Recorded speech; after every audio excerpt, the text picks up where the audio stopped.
And now is the time of the Bricco Sereno. Bricco Sereno means the Sunshine Hill, and that's the name that Giampiero Bianco, the owner of Tenuta La Meridiana, gave to this single vineyard. Why? Because it's the very last portion of the hill, very steep hill, the one with the best exposure. Exposure is south-facing, east-west orientation. It cannot be better than that. So Bricco Sereno, here it is the character of today, and Bricco Sereno is actually the symbol of Tenuta La Meridiana.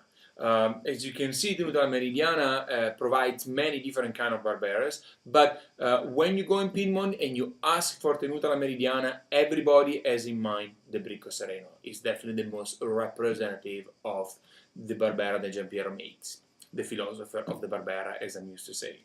So look at the color of this baby. Much darker than Legagie, definitely much more extraction. This wine, at the first sight, it tells us that there is a lot of thing going on, a lot of extraction, very deep, dark, ruby color. I can barely see my fingers today. I cannot even see my fingers on the other side, so it's very dark. He did a great job in the extraction, definitely, of the color. The wine moves very gently, has a very elegant way of moving around. Long, sexy legs.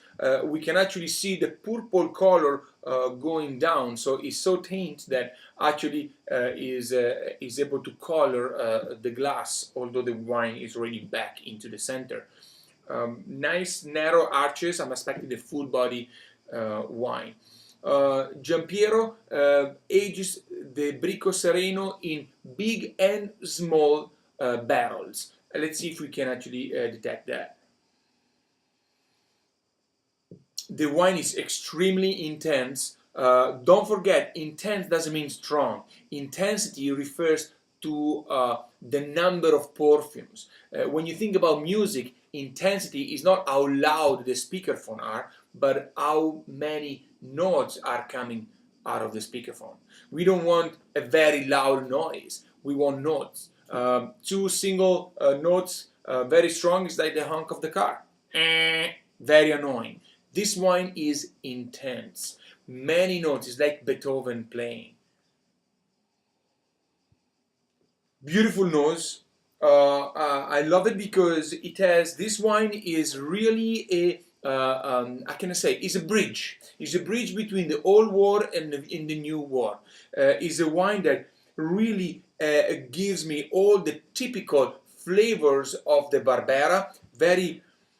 Very earthy, a lot of tobacco, a lot of licorice, but also a touch of creaminess. And I think that this is actually the expression of the two different oak that Giampiero uses. Chocolate and mint, yeah, it's like the after eight. The after the little chocolate that has the center, the mint, and is all covered by dark chocolate. That's exactly what I'm getting. Let's taste it.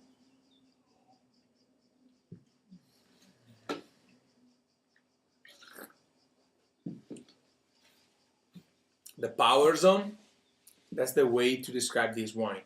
Power, complexity, the earthiness that was coming at the nose definitely is all there in the palate. It's 14% alcohol, the wine is massive, has a lot of tannins, kind of rough in the center, almost a touch of bitterness, but it's not bitterness because it actually disappears right away, but it's very hard on the palate. It's definitely a masculine wine that really wants to be appreciated with some succulent red meat. I'm thinking about like a ribeye, like a New York strip with some nice fat around. Then when you grill it, the fat melts, and so all those tannins and this acidity that stings right here disappear from your mouth and go straight into the fat, and the mouth will be perfectly balanced.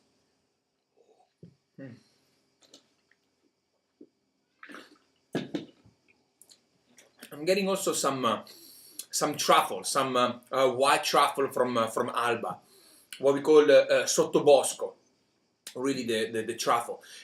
Really, this one is a very traditional, old-fashioned Barbera that looks far away. Is the trade union between the old world, the tradition, and the more modern style. So is a Piemontese Barbera that look on the other side of the ocean. So tradition with just a touch of innovation.